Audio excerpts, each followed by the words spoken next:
Hey, everybody, Mike Catalana and Dan Fetes with the Buffalo Plus YouTube channel. Please make sure to like, comment, and subscribe. By the way, thank you, subscribers. We're over 14,000. We keep moving up, so we're very Hey, happy and pleased. have you slept? I haven't slept. We're That's right. back from Vegas. You know, we do I it. still have the Vegas sun on my face. Dan and I do it the Vegas way. You know, we just red eye it back. By the way, red eye, sounds more fun than it actually is. Yeah, last time we were talking to you, we were behind Weezer was playing behind us. Yeah. So Weezer's gone. The Bills pick in day Yeah. two. Let me start with this. We don't know how the players are going to work out, right? Nobody knows. And the Bills have excellent coaches and all that kind of stuff. And I think there's talent that they've taken. But overall, Dan, tell me why I shouldn't be underwhelmed by what's happened so far.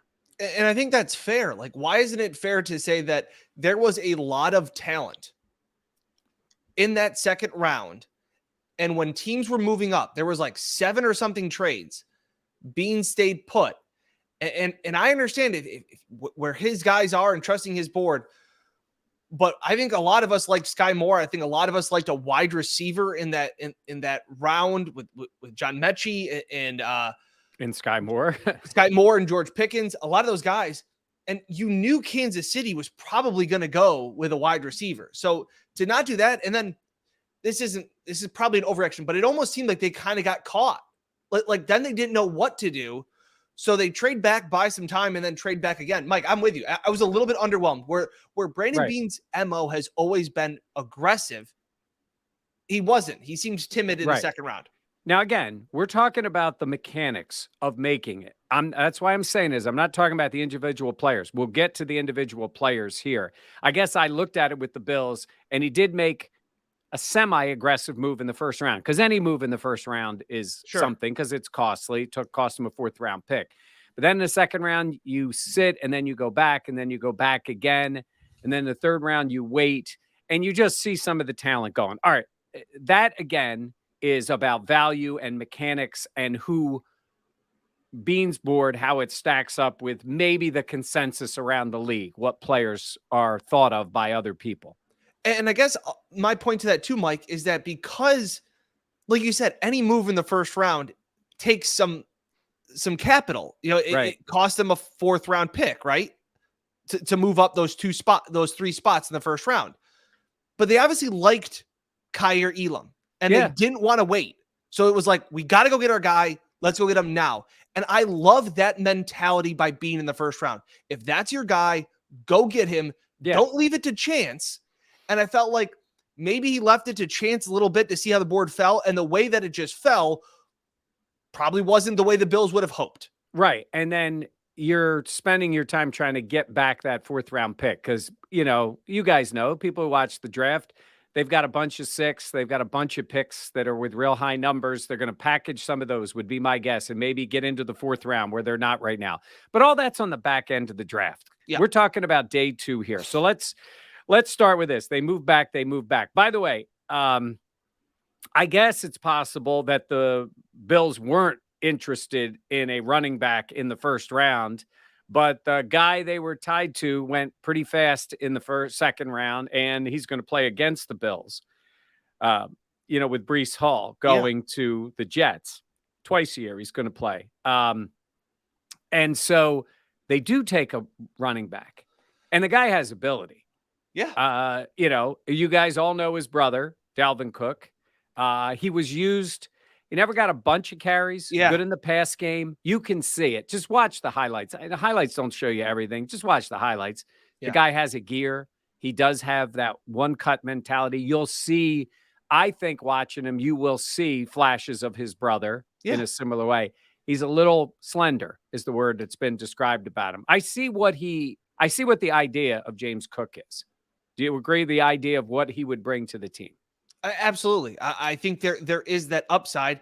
And the one knock on Breece Hall was all the wear and tear. He had something like 800 touches in his college career. And that's a lot. And now, again, we're talking about long-term, but I think the fact that he was pretty much the 3rd running back at Georgia, the depth chart, the way that they shifted around their offense in the way that it kind of worked. But Mike, I agree.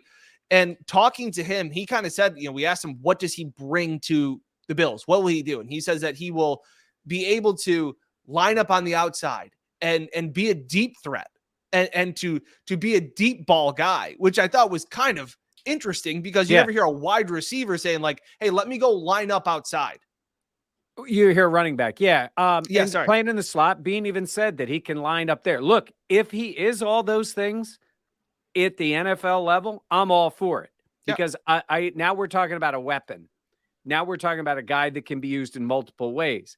And if that is the case, and they're confident in him, and it's a guy that they really liked, which seems to be, and moving back got him to there. Yeah. Then again, no one's going to care. If he's better than all these other running backs and he ends up becoming that guy, he's your, he's your overachiever at where he was drafted. And you start looking at him going, okay, this guy could have been a first round pick. Like, look at his ability. And that is suited for the NFL game, but he's got to show that. This is your second round pick when you traded back. But can I say one thing? Yeah. The Bills were interested in Breece Hall. Like, I just want to put that out there. And like, we will never know. We'll never know. And Beane can deny reports. And obviously he said, this. Well, wait a minute. What did he deny? He denied that he was putting the smoke screen. Right. Yeah. And but like I said, listen, the source that I had was a similar source. It's the same source that said they were interested in Travis Etienne last year. You heard about the way Beane talked about Etienne last year. Beane can say, I don't put out a smokescreen. And also, they could have been interested in Breece Hall at the same time. Those two things can, at the same time, be factual information. It doesn't mean we were wrong. It doesn't mean that anything's wrong. We'll just never know because the Bills weren't going to trade up clearly to 34 for Breece Hall. Right. Well, and here's the other part about it. We know they want a back that can do this. They just took one in the second round. They tried to sign McKissick, who sort of agreed and then left. Yeah. And they are definitely been interested in a back. It's obvious that that's what they wanted because they've now invested. Now, think about it. So now you're talking about a third, and a second for running back on a team, with Josh Allen as the quarterback. So it's a lot of capital to use on backs. And was interesting to hear, and this happens a lot. Guys work out, especially in Florida. But he and Motor, he says we're 1-2. Zach Moss doesn't get any love. He doesn't know Zach, I guess. Nothing for Zach Moss. Yeah. And I love, there was the Sauce Gardner comment that he made that I feel like it's taken out of context that somebody was asked, you're going to go up against Stephon Diggs and great wide receivers, Tyreek Hill in the division. Are you ready for that? And he's like, yeah, I'm confident. He wasn't saying, he said easy, but he didn't mean that it was easy to guard him. He means that he can put himself in that spot. Yes. And he's a cocky kid, but he didn't say it that way, but it's portrayed that he didn't say Diggs isn't going to have anything on me. No. Yeah. And that turns into clickbait. And it's the same thing here. Like, it was shocking for him to say, we're going to be the 1-2 punch. Yeah. But if he's buddies with him and he's working out, of course he's going to sit there. What is he going to say? Well, I hope to make the team. Like, no, he's going to say, yeah, we want to go win the Super Bowl.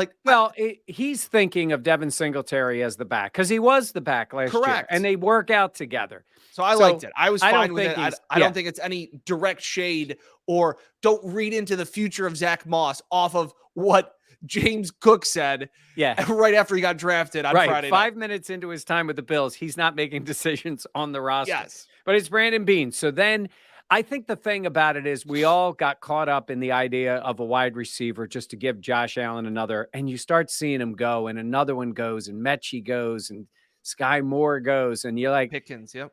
Yeah, and you start saying, when they're showing the tape, that's why we both love Sky Moore. I love the way he runs routes. Yep. I think he's just exactly, again, us dummies, exactly what they need. And the Chiefs think they need it. And the Chiefs have been pretty good at finding guys to catch the ball in that offense. And let's all understand too, there's a large drop off. I feel like that's why they say you're a first round pick, you're a day 2 guy, and you're a day 3 guy. Like a day 3 guy, like this is no shot, but like, you can say, well, you can find more guys. Like, yeah, but Isaiah Hodgins isn't on the same level as a Sky Moore or George Pickens. Like it's different. Like the Bills have taken flyers on these 6th and 7th round guys, and they cling on the practice squad. Like Marquez Stevenson, like those guys. So that's why I just wanted them to make. Let me interrupt you for 1 second. A guy like Marquez Stevenson, elite speed, he can run. If he had, and he could develop. Yep. But it's the reason why guys go later. Yep. Or they get drafted by New England. Holy cow. Yeah, can we? Sun Tzu's going to be rolling over at his grave. And I will say this. Those guys could all turn out to be great. This is what happens in this league. I mean, Jordan Poyer was a 7th round pick, right? Yes. I mean, the league's not right about all these guys. Diggs was a 5th rounder. Right. Hey, did you know Tom Brady went in the 6th? I think there was like 1, 2, 3, 4, 5, 6 guys that I believe Brady has their names tattooed all over his body or something, so he'll never forget.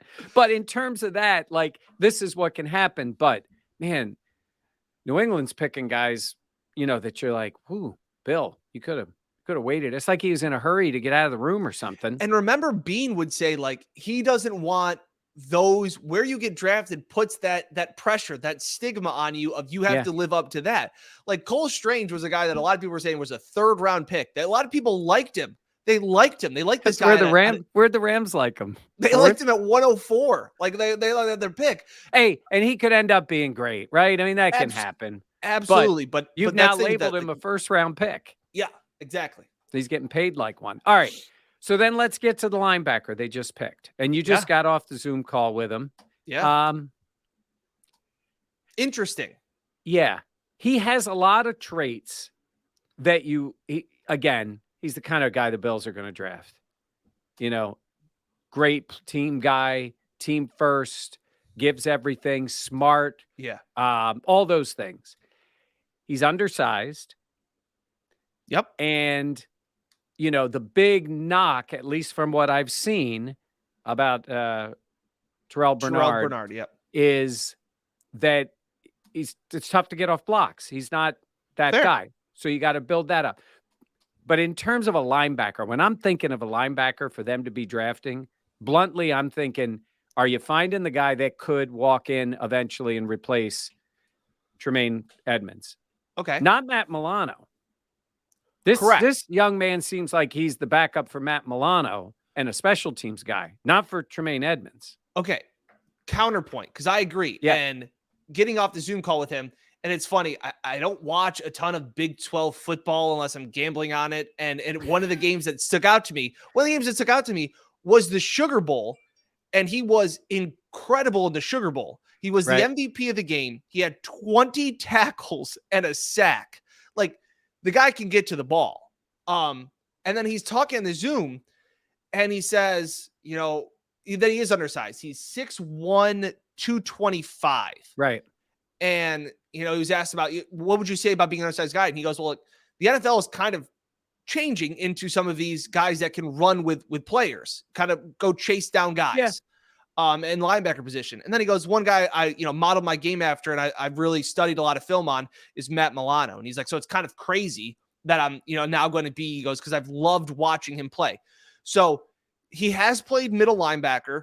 He did play middle linebacker when he got to Baylor. He also did play some of the weak side linebacker, again, that you would sense more of as what Matt Milano's role is. But Mike, they're kind of a similar size. Milano's 6 foot 220.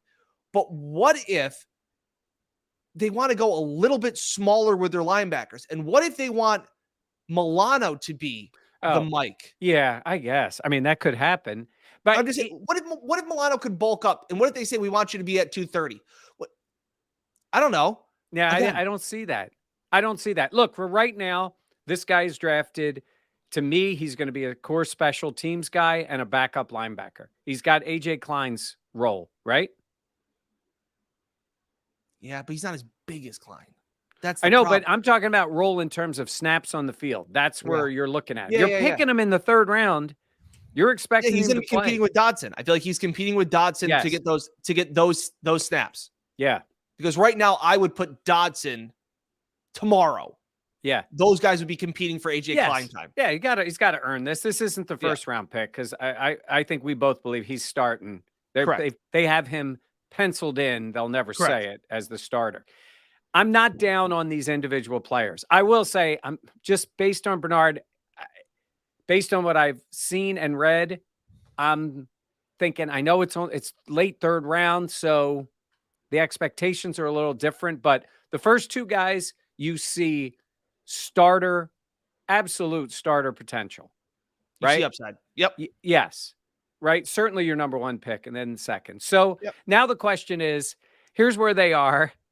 I mean, look, you can be the biggest diehard. You're probably ready to comment and tell us we're being negative and whatever. But I don't think the Bills roster is that good that you can have. You need a little something. You need a home run out of a draft somewhere. We talked about this at some time in the early morning during one of our flights or a layover over the last 24 hours. Yeah. It's all a blur. I agree. And we both said the Bills roster is good. Where you want to rank good to elite is fine. I'm with you in the sense that we came into this draft being like, well, they don't need to hit a home run because their roster is already good. But I see other teams that have hit home runs. And I feel like the Bills have bunted to get the runner from first to second. Yeah. And it's like, damn it. Because I look at what the Jets did and I go, man, they went up there and took 4 cuts for the fences. You're right. That's a bad team or a weaker team that had high picks and was doing that. I'm saying this in my mind for a team like the Bills, Milano's a home run. Gabe Davis is a home run because you're getting in those rounds, you are getting starters, high contributors. First round, a little different story, right? Josh Allen, massive home run, grand slam. Tremaine Edmonds is a good football player, but at that level, that's not a home.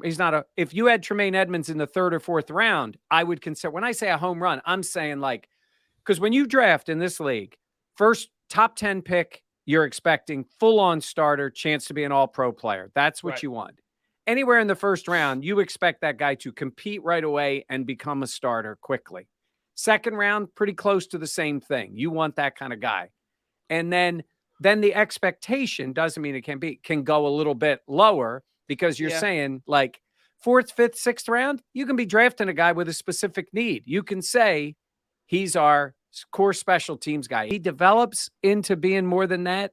You know, that's when you get a Saron Neal and you're like, But did we know that Gabe Davis or Matt Milano would be the player that they were when they were picked? No, that's what I'm saying is they become that guy. And I'm saying is, could these guys? Yeah. And you know what? Terrel Bernard may be the one that surprises us the most. I just didn't see it. Look, you know, I follow the Eagles, obviously. Nakobe Dean, they take him. He's got an injury thing. He may not play this year. I don't know if the Bills are in that position to use that kind of pick because he's got this pec thing. He's going to need surgery. He's a stud. But I almost look at it and say, with what they have, if you'd have said to me, they took Nakobe Dean and they told him, go get your surgery. We'll get you ready. And he misses the first half of the season. They get him on the field a little. And then in the offseason, they're like, I agree. We got that guy. Yeah, I'm with you there.